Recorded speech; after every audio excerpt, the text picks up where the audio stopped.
Hi everyone, and today I'm going to show you how can you solve question number 5 from exercise 5.1.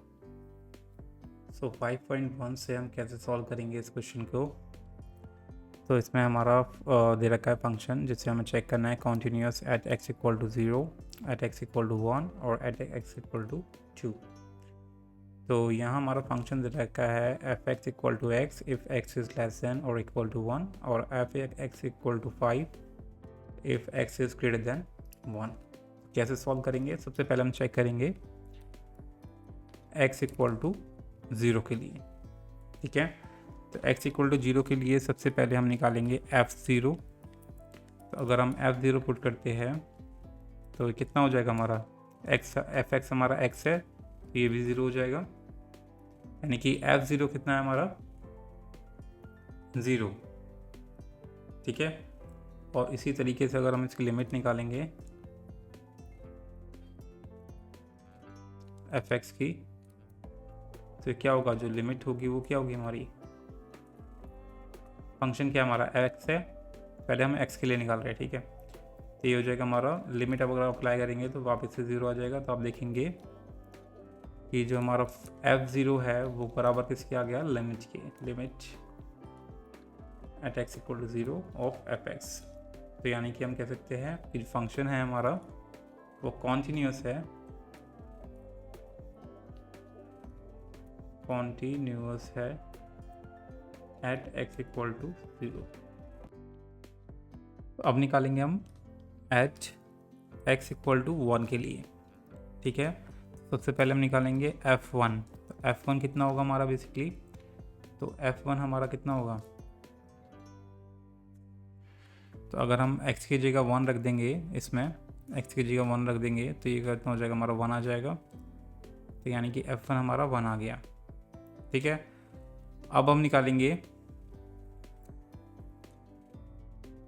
The left hand limit of y, sorry the left hand limit of f at x equal to 1।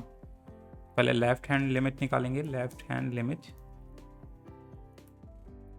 Of y f at x equal to 1 क्या होगी, left limit क्या होगी basically, जो 1 से कम है, और right limit क्या होगी जो हमारी 1 से ज़्यादा के लिए। तो इसके लिए लेफ़्ट लिमिट के लिए ये वाला फंक्शन यूज़ करेंगे और राइट लिमिट के लिए हम 5 यूज़ करेंगे। ठीक है, सो ये इस तरीके से आपको सॉल्व करना होगा इसके लिए। तो यानी कि जो लिमिट होगी लेफ़्ट के लिए हम यूज़ करेंगे -1 ठीक है, तो ये हो जाएगा हमारा f(x) एंड लिमिट 1 ऑफ, अब फंक्शन क्या हमारा f(x), लेफ्ट लिमिट के लिए क्या हमारा फंक्शन x है, तो सिंपली अगर हम यहाँ 1 पुट करते हैं, अप्लाई करते हैं लिमिट को, तो आ जाएगा हमारा 1। अब ऐसे ही हम राइट लिमिट निकालेंगे, right limit at x equal to 1। तो क्या होगा, इसमें जब लिमिट होगी वो 1 प्लस होगी और जो फंक्शन होगा हमारा होगा राइट लिमिट के लिए 5 होगा। ठीक है, तो अगर हम लिमिट फंक्शन अगर यहाँ हम 5 पुट करते हैं और लिमिट अप्लाई करेंगे तो कुछ चेंज नहीं होने वाला, 5 का 5 ही आ जाएगा। तो आप देखेंगे कि जो हमारी जो लिमिट है लेफ़्ट और राइट की वो सेम नहीं आ रही है। जो लिमिट है x एट 1 माइनस, जो लेफ़्ट लिमिट है वो राइट लिमिट के इक्वल नहीं आ रही है, यहाँ 5 आ रहा है और यहाँ 1 आ रहा है। तो हम कह सकते हैं therefore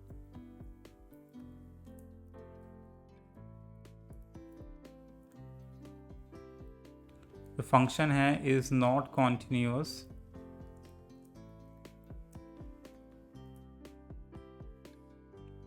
eight x equal to 1। अब 2 के लिए निकालेंगे,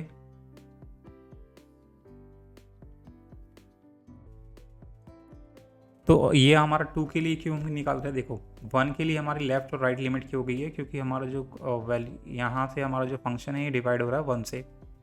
आप देखेंगे 1 से जो लेस देन वैल्यूज़ है, लेस देन और इक्वल वैल्यू है, वो उसके लिए फंक्शन हमारा x है, और 1 की ग्रेटर जो वैल्यू है x की, उसके लिए हमारा फंक्शन 5 है। तो इसलिए ये वाला हमारा लेफ्ट हो जाएगा, ये वाला हो जाएगा हमारा राइट लिमिट। लेकिन अगर हम x इक्वल टू 2 के लिए निकालेंगे तो इसके लिए हमारी लेफ्ट और राइट लिमिट निकालेंगे, सिंपली हम डायरेक्ट लिमिट निकाल सकते हैं। ठीक है, सो अगर हम निकालते हैं एट x इक्वल टू 2 के लिए, तो सबसे पहले हम निकालेंगे f2। तो f2 निकालेंगे तो कितना आएगा हमारा, और याद रखना क्योंकि x हमारा 2 है, x हमारा 2 है, तो इसके लिए कौन सा फंक्शन यूज़ होगा, x की जो वैल्यू है वो 2 है, वो 1 से ग्रेटर है, तो यानी कि इसके लिए हमारा f5 फंक्शन यूज़ होगा, याद रखना। ठीक है, तो इसके लिए मेरे पास अगर हम इसमें 5, क्योंकि हमारे इसमें x तो है नहीं, तो अगर हम 2 पे पुट भी नहीं करेंगे तो सेम वैल्यू आ जाएगी हमारी, 5 ही आ जाएगी। ठीक है, तो जो फंक्शन होगा हमारा, अगर f2 निकालेंगे तो 5 ही आएगा, तो इसमें हमारा कोई चेंज नहीं होने वाला है। अगर हम लिमिट निकालते हैं इसकी एट 2 फंक्शन, तो फंक्शन हमारा 5 यूज़ होने वाला है, नीचे वाला फंक्शन यूज़ होने वाला है, x यूज़ नहीं होगा, 5 यूज़ होगा ओनली। 5 हमारा कांस्टेंट है जो चेंज नहीं होगा, तो यानी कि हम कह सकते हैं लिमिट, अगर हम यहाँ 5 में x लिमिट अप्लाई करेंगे तो कोई चेंज नहीं होने वाला, 5 का 5 आ जाएगा। ठीक है, तो ये आपको फंक्शन भी देखना, फंक्शन भी आप जो लोगे वो वैल्यू को चेक करके लोगे, क्योंकि हमारा जो 0 है वो 1 से कम है, इसलिए x हमने यूज़ किया था, और जो x की वैल्यू 2 है, जो 1 से ग्रेटर है, तो इसके लिए हम नीचे वाला फंक्शन यूज़ करेंगे। फाइन, सो ये हो गया। तो यानी कि हमारा जो लिमिट है और जो फंक्शन है एट 2 वो सेम आ रहा है। सो देयरफॉर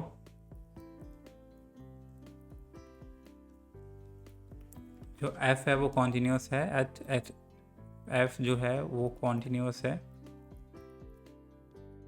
कॉन्टीन्यूस है at x equal to 2. Fine, so this is how you're going to solve this question. Hope you like it. Subscribe for more videos. Till then, bye bye.